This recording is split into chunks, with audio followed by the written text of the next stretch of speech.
വീടിന് കല്ലിടുമ്പോൾ കുരിശ് അടിയിൽ വെക്കണമോ?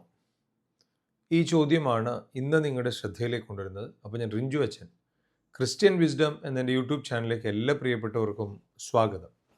ചെറിയ ചെറിയ കാര്യങ്ങൾ നിങ്ങളുമായിട്ട് പങ്കുവയ്ക്കുകയാണ്. വളരെ പ്രതിസന്ധികളുടെ ഇടയിലും തിരക്കുകളുടെ ഇടയിലുമാണ് ഇങ്ങനെയുള്ള കാര്യങ്ങൾ പങ്കുവയ്ക്കുന്നത്. ചില കാര്യങ്ങൾ ആളുകൾക്ക് അറിയില്ല എന്നുള്ള ബോധ്യം ഉള്ളതുകൊണ്ടാണ് ഇങ്ങനെ ചെയ്യുന്നത്. അടുത്തിടയ്ക്ക് ചെങ്ങന്നൂർ ഭദ്രാസനത്തിൻ്റെ കീഴിൽ, മലങ്കര ഓർത്തഡോക്സ് സഭയുടെ ചെങ്ങന്നൂർ ഭദ്രാസനത്തിൻ്റെ കീഴിൽ ഒരു പ്രസ്ഥാനത്തിൻ്റെ ശിലാസ്ഥാപന കർമ്മം പരിശുദ്ധ ബാവ തിരുമനസ്സുകൊണ്ട് നിർവഹിക്കുകയുണ്ടായി. അതിൻ്റെ വീഡിയോ ആണ് ഇപ്പോൾ നിങ്ങൾക്ക് കാണുവാൻ സാധിക്കുന്നത്.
ഈ ശിലാസ്ഥാപന കർമ്മത്തിൽ പരിശുദ്ധ ബാവ തിരുമനസ്സ് നിങ്ങൾ ശ്രദ്ധിച്ചാൽ അറിയാം, വെക്കാൻ ഉപയോഗിക്കുന്ന ശിലയുടെ മുകളിൽ ഒരു നാണയമോ കുരിശോ എന്തോ, അത് ഞാൻ കൂടുതൽ അന്വേഷിക്കുന്നില്ല, എന്തോ വെച്ച് കൊടുത്തു. പരിശുദ്ധ ബാവ തിരുമേനി സാധാരണ രീതിയിലാണെങ്കിൽ, അല്ലെങ്കിൽ നമ്മളൊക്കെ പറയുന്ന രീതിയിലാണ് എങ്കിൽ, ഈ കുരിശെടുത്ത് അടിയിൽ വെക്കുക, അല്ലെങ്കിൽ നാണയം എടുത്ത് അടിയിൽ വയ്ക്കുക ആദ്യം, അതിനുശേഷം ഈ കല്ലെടുത്ത് വയ്ക്കുക.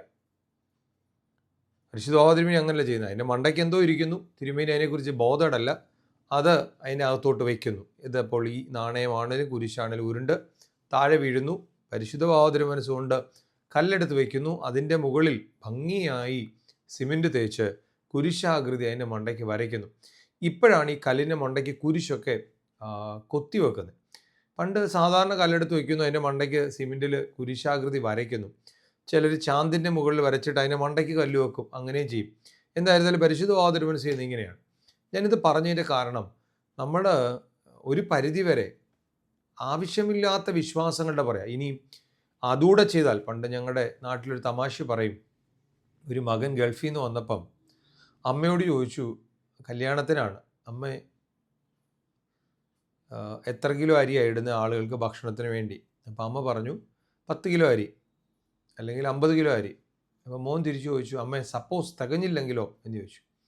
അപ്പോൾ അമ്മ മറുപടി പറഞ്ഞു കൊടുത്തു, ആ സപ്പോസോട് ഇട്ടേര് 5 കിലോ എന്ന് പറയണ പോലെ, ഇനി എന്തോ ചെയ്താൽ അനുഗ്രഹം കിട്ടുമോ അതുകൂടെ ചെയ്യാൻ വേണ്ടി നമ്മൾ നടക്കുക. പരിശുദ്ധ സ്ലീബ വിജയത്തിൻ്റെ അടയാളം. അത് ഏറ്റവും താഴെ കൊണ്ടുവന്ന് കുഴിച്ചിടാനല്ല, ഏറ്റവും മുകളിലറ്റം വയ്ക്കാനുള്ള. ഈ നാണയം എന്ന് പറയുന്നതിന് എന്തെങ്കിലും ദിവ്യത്വം ഉണ്ടെന്ന് എനിക്ക് തോന്നിയിട്ടില്ല. അപ്പോൾ ഈ നാണയവും കൊണ്ടുവന്ന് ഈ കല്ലിനടിയിൽ വയ്ക്കുക. ഇത് പലപ്പോഴും ഞാൻ ചെല്ലുന്ന സ്ഥലത്ത് കല്ലിടാൻ വേണ്ടി ഞാൻ അധികം പോകാറില്ല. നിങ്ങൾക്കറിയാം, ഞാൻ വീട് പണിത് കൊടുക്കുന്നൊരു വൈദികനാണ്. ഞാൻ കുറ്റിയടിച്ച് ആ നിർമ്മാണത്തിൻ്റെ പ്രവർത്തനം തുടങ്ങുന്നത് കുറ്റിയടിക്കുന്നതാണെന്ന് എൻ്റെ ഒരു ചിന്ത. ഏറ്റവും ആദ്യം ആ പ്ലോട്ടിൽ ഒരു കുറ്റിയടിച്ച് അവിടെ നിന്നാണ് പിന്നെ കയറ് വലിച്ച് അതിനകത്താണ് കുഴി കുഴിച്ച് അതിനകത്താണ് കല്ലിടുന്നത്. അപ്പോഴത്തേക്കും നിർമ്മാണത്തിൻ്റെ പല ഘട്ടങ്ങൾ കഴിഞ്ഞു എന്ന് വിശ്വസിക്കുന്ന ഒരാളാണ്. അപ്പോൾ അതുകൊണ്ട് അങ്ങനെ ചെയ്യാറില്ല ഞാൻ. എന്നാൽ കല്ലിടാൻ ചെല്ലുന്ന സമയത്ത് ചിലർ പറയാം, ഈ കുരിശൂടെ വെക്കണമെന്ന് പറയും. നമ്മൾ അവിടെ വെച്ച് പറയുകയാണ്, ആ കുരിശ് വെക്കണ്ട എന്ന് പറഞ്ഞാൽ ഭയങ്കര ദേഷ്യമാവും നമ്മളോട്. മുമ്പിരുന്ന വികാരി അച്ഛന്മാർക്ക് കുഴപ്പമില്ലായിരുന്നു, ഈ അച്ഛന് മാത്രമാണോ ഇത്ര അഹങ്കാരം, ഇതേണ്ട പഠിച്ചു എന്നുള്ള വിചാരമാ എന്നൊക്കെ പറഞ്ഞ് ഒരുപാട് ഡയലോഗ് അടിക്കും. അതുകൊണ്ട് നമ്മൾ എതിർക്കത്തില്ല, വെക്കും. പക്ഷെ എനിക്ക് സ്വന്തമായിട്ട് ഒരെണ്ണം നിർമ്മിച്ച സമയത്ത്, എനിക്ക് അടൂര് ഒരു നിർമ്മിച്ച സമയത്ത് ഞാൻ ഒരു കുരിശും അതിനടിയിൽ വെച്ചിട്ടില്ല, ഒരു നാണയവും അതിനടിയിൽ വെച്ചിട്ടില്ല. വളരെ ഭംഗിയായി പ്രാർത്ഥിച്ചു. ഞാനും എൻ്റെ കുടുംബവും നല്ലപോലെ പ്രാർത്ഥിച്ചു. അതിന് ശേഷമാണ് ഞങ്ങൾ കല്ലിടാൻ തീരുമാനിച്ചത്. ഞങ്ങൾ ആ വീടിൻ്റെ പണിയുമായി മുന്നോട്ട് പോയത്. വളരെ ഭംഗിയായിട്ട് അത് പൂർത്തീകരിക്കുകയും ചെയ്യുകയും ചെയ്തിട്ടുണ്ട്. അപ്പം അതുകൊണ്ട് നമുക്ക് വിശ്വാസം ആവശ്യമാണ്.